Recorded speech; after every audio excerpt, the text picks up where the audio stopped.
Bismillahirrahmanirrahim. Assalamualaikum warahmatullahi wabarakatuh. Bersama ini, saya akan mencoba untuk mengimbaskan pelatihan saya di SIM PKB, yaitu tentang asesmen kompetensi minimum.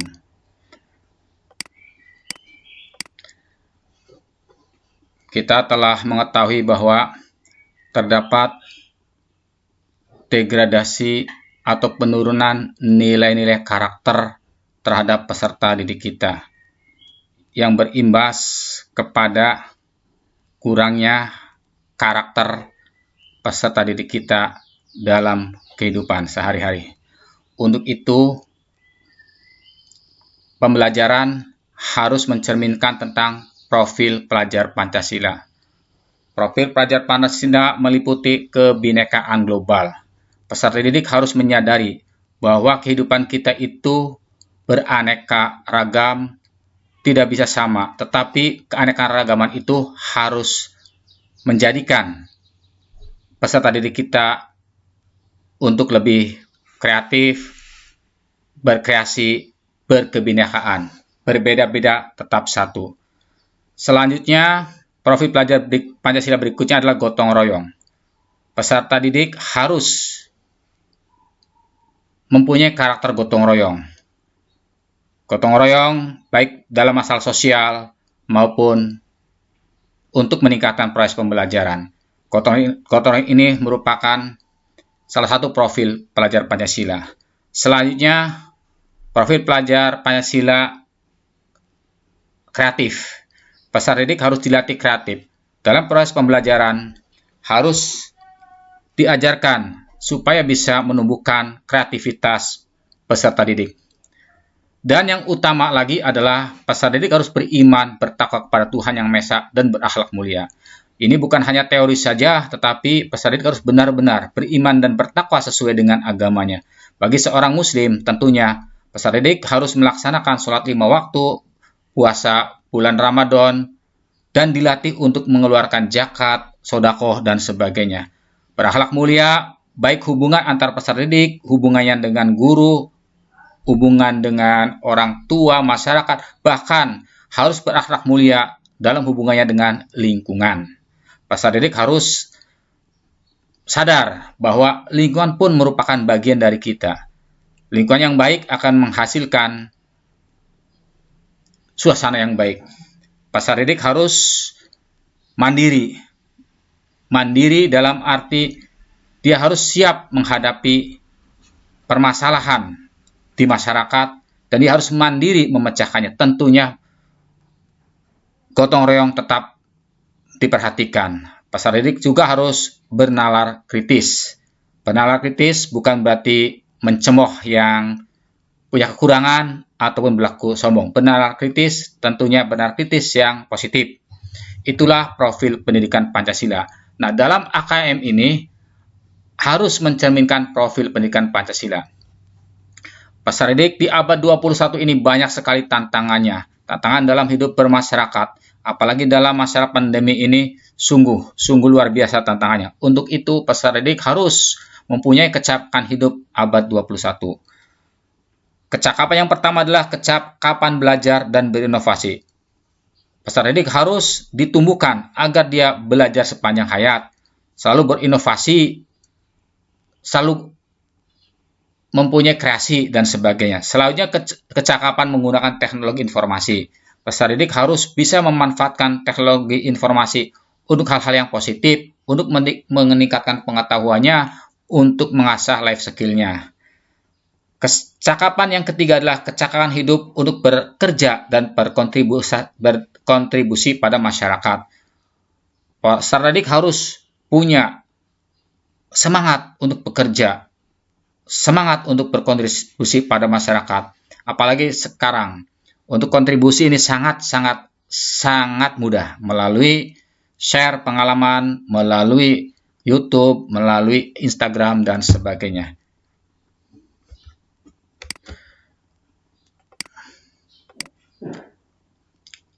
Tentang asesmen nasional. Berikutnya adalah manfaat asesmen nasional.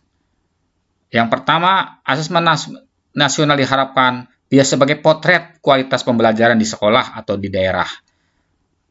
Asesmen nasional tidak diperuntukkan untuk menentukan kelulusan, tetapi hanya sebagai potret kualitas pembelajaran, sehingga dari potret kualitas pembelajaran ini, baik di sekolah maupun daerah, akan ditingkatkan menjadi lebih baik lagi tentunya.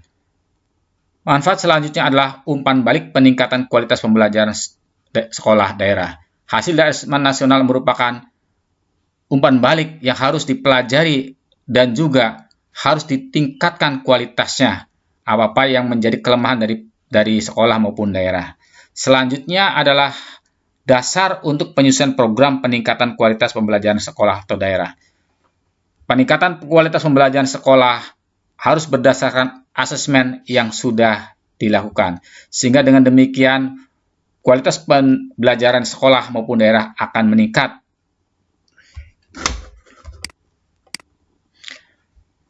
Ada banyak pertanyaan tentang ujian nasional dan asesmen. Apakah sama ujian nasional dan asesmen tersebut? Nah, berikut ini adalah perbedaan antara asesmen nasional dan ujian nasional. Yang pertama adalah tentang tujuan pelaksanaannya. Asesmen nasional bertujuan untuk mengevaluasi mutu terkait sistem pendidikan nasional atau terkait sistem satuan pendidikan. Sedangkan ujian nasional untuk mengevaluasi capaian hasil belajar murid secara individu. Jadi sekali lagi untuk asesmen nasional itu adalah titik beratnya mutu dari sistem satuan pendidikan, sedangkan ujian nasional mutu secara individu. Selanjutnya jenjang penilaian. Jenjang penilaian asesmen nasional meliputi SD, MI, SMP, MTS, SMA, MA, SMK, program kesetaraan, jenjang dasar dan menengah. Sedangkan untuk ujian nasional, jenjang penilaiannya adalah SMP, MTS, SMA, MA, dan SMK.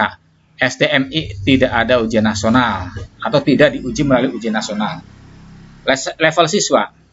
Level siswa untuk asesmen nasional kelas 7, kelas 8, dan kelas 11 bagi SMA, SMK, atau MA. Untuk ujian nasional, level siswanya adalah tingkat akhir pada tiap jenjang. Subjek siswa. Untuk asesmen nasional dilakukan secara survei. Siswa dipilih secara acak untuk mengikuti asesmen nasional. Sedangkan untuk ujian nasional berdasarkan sensus atau seluruh siswa kelas 9 bagi SMP, seluruh siswa kelas 12 bagi SMA, SMK maupun MA itu harus mengikuti ujian nasional. Model soal. Untuk asesmen nasional, model soalnya adalah pilihan ganda kompleks, menjodohkan, isian singkat, dan uraian. Sedangkan untuk ujian nasional, model soalnya adalah pilihan ganda dan isian singkat untuk matematika SMA, SMK. Sasaran penilaian asesmen nasional adalah kompetensi literasi, numerasi, karakter, serta kualitas dan iklim satuan pendidikan yang mendukung pembelajaran. Sedangkan untuk ujian nasional, sasaran penilaiannya adalah penguasaan terhadap mata pelajaran. Model penilaian asesmen nasional adalah Computerized Multi-Stage Adaptive Testing, sedangkan untuk ujian nasional, Computer Based Test dan Paper Based Test. Asesmen nasional ada 3 macam. Yang pertama adalah asesmen kompetensi minimal, AKM. Yang kedua adalah survei karakter. Dan yang ketiga adalah survei lingkungan belajar. Untuk AKM terdiri atas asesmen literasi membaca dan asesmen numerasi. Asesmen literasi membaca meliputi memahami, menggunakan, mengevaluasi, dan merefleksi. Sedangkan asesmen numerasi meliputi memahami, mengaplikasi, dan menalar. Untuk asesmen nasional berbasis komputer dan bersifat adaptif. Pertanyaan yang disajikan bergantung kemampuan siswa. Jadi bisa jadi soal antara siswa satu dengan yang lainnya berbeda. Ini dikarenakan asesmen nasional bergantung pada kemampuan peserta didik. Peserta AKM. Peserta AKM, asesmen kompetensi minimal, itu seluruh satuan pendidikan. Jadi seluruh satuan pendidikan itu harus mengikuti AKM. Tidak semua murid, artinya Pak, murid atau siswa yang mengikuti AKM dipilih secara acak berdasarkan pemilihan sampel. Jadwal pelaksanaan untuk SD, MI, dan paket A atau ULA untuk tes literasi selama 75 menit, survei karakter 20 menit, tes numerasi 75 menit, dan survei lingkungan belajar 20 menit untuk hari kedua. Sedangkan untuk SMP, MTS, paket B USTO, SMA, SMK, MA, paket CUL ya, di hari pertama, tes literasi selama 90 menit, survei karakter 30 menit. Dan untuk hari kedua, tes numerasi selama 90 menit dan survei lingkungan belajar selama 30 menit. Yang awalnya pelaksanaan AKM itu bulan Maret. Ternyata dengan berbagai macam pertimbangan, salah satunya adalah pertimbangan dari masih terdapatnya kasus COVID-19, maka pelaksanaannya diundur sekitar bulan Agustus atau bulan September tahun 2021. Komponen AKM literasi membaca terdiri atas konten, proses kognitif, dan konteks. Konten terdiri atas teks informasi dan teks fiksi. Adapun teks informasi yaitu teks yang bertujuan untuk memberikan fakta, data, dan informasi dalam rangka pengembangan wawasan serta ilmu pengetahuan yang bersifat ilmiah. Teks fiksi yaitu teks yang bertujuan untuk memberikan pengalaman, mendapatkan hiburan, menikmati cerita, dan melakukan perenungan kepada pembaca. Sedangkan proses kognitif meliputi menemukan informasi, mencari, mengakses, serta menemukan informasi tersurat dari wacana, interpretasi dan integrasi, memahami informasi tersurat maupun tersirat, memadukan interpretasi antar bagian teks untuk menghasilkan inferensi. Evaluasi dan refleksi meliputi menilai kredibilitas, kesesuaian maupun keterpercayaan teks serta mampu mengaitkan isi teks dengan hal lain di luar teks. Sedangkan untuk komponen konteks terdiri atas personal, sosial budaya, saintifik. Untuk personal berkaitan dengan kepentingan diri secara pribadi, sosial budaya berkaitan dengan kepentingan antar individu, budaya, dan isu kemasyarakatan, saintifik berkaitan dengan isu aktivitas serta fakta ilmiah baik yang telah dilakukan maupun futuristik. Komponen AKM numerasi sama terdiri atas konten, proses kognitif, dan konteks. Untuk konten meliputi bilangan, meliputi representasi, sifat urutan, dan operasi beragam jenis bilangan, bilangan cacah, bulat, pecah, desimal. Selanjutnya, pengukuran dan geometri meliputi mengenal berbagai bangun datar hingga menggunakan volume dan luas permukaan dalam kehidupan sehari-hari, juga menilai pemahaman peserta didik tentang pengukuran panjang, berat, waktu, volume, dan debit, serta satuan luas menggunakan satuan baku. Data dan ketidakpastian meliputi pemahaman, interpretasi, serta penyajian data maupun peluang. Aljabar meliputi persamaan dan ketidaksamaan, relasi dan fungsi, termasuk pola bilangan, serta rasio dan proporsi. Sedangkan untuk proses kognitif meliputi pemahaman, memahami fakta, prosedur, serta alat matematika. Penerapannya mampu menerapkan konsep matematika dalam situasi nyata yang bersifat rutin. Penalarannya bernalar dengan konsep matematika untuk menyelesaikan masalah bersifat non-rutin. Konteksnya sama terdiri atas personal, sosial budaya, dan saintifik. Personal berkaitan dengan kepentingan diri secara pribadi, sosial budaya berkaitan dengan kepentingan antar individu, budaya, dan isu kemasyarakatan. Saintifik berkaitan dengan isu aktivitas serta fakta ilmiah, baik yang telah dilakukan maupun futuristik. Pembelajaran berbasis kompetensi dengan pembelajaran berbasis konten. Apa bedanya? Pembelajaran berbasis kompetensi dengan pembelajaran berbasis konten. Pembelajaran berbasis kompetensi bersifat pada kebutuhan, sedangkan pembelajaran berbasis konten berpusat pada materi pembelajaran. Belajar untuk memahami konsep dan keterampilan pada pembelajaran berbasis kompetensi, sedangkan pada pembelajaran berbasis konten belajar untuk cakupan materi. Untuk pembelajaran berbasis kompetensi menunjukkan kinerja dengan menerapkan konsep, sedangkan pembelajaran berbasis konten menjawab serangkaian pertanyaan tes berdasarkan topik.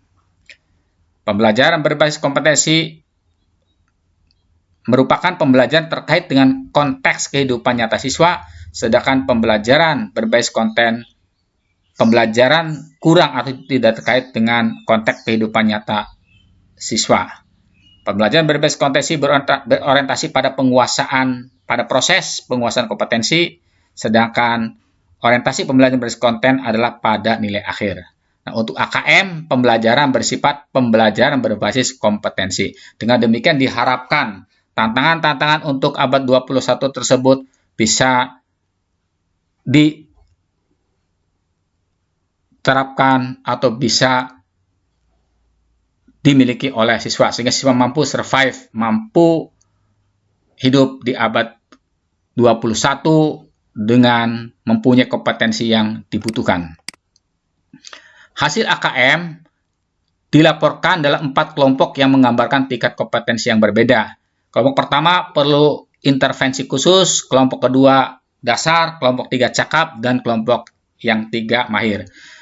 Untuk kelompok perlu intervensi khusus, murid belum mampu menemukan dan mengambil informasi eksplisit yang ada dalam teks ataupun membuat interpretasi sederhana. Sedangkan untuk kelompok dasar, tingkat kompetensinya murid mampu menemukan dan mengambil informasi eksplisit yang ada dalam teks serta membuat interpretasi sederhana. Sedangkan untuk kelompok cakap, murid mampu membuat interpretasi dari informasi implisit yang ada dalam teks, mampu membuat simpulan dari hasil integrasi beberapa informasi dalam suatu teks. Sedangkan kelompok mahir, tingkat kompetensinya, murid mampu mengintegrasikan beberapa informasi lintas teks, mengevaluasi isi, kualitas, cara penulisan suatu teks, dan bersikap refleksi terhadap isi teks. Untuk numerasi, sama ada 4 kelompok juga, yaitu kelompok pertama perlu intervensi khusus, yang kedua kelompok dasar, kelompok cakap, dan yang keempat adalah kelompok mahir.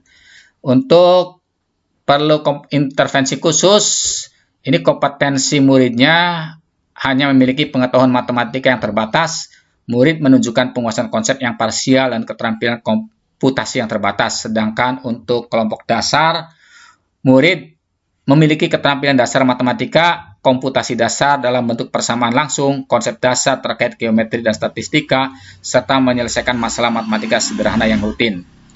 Untuk kelompok cakap, kompetensi murid mampu mengaplikasikan pengetahuan matematika yang dimiliki dalam konteks yang lebih beragam. Sedangkan untuk kelompok mahir, kompetensi murid mampu bernalar untuk menyelesaikan masalah kompleks serta non-rutin berdasar konsep matematika yang dimilikinya. Terima kasih. Mohon maaf atas segala kekurangan. Terima kasih atas perhatian. Assalamualaikum warahmatullahi wabarakatuh.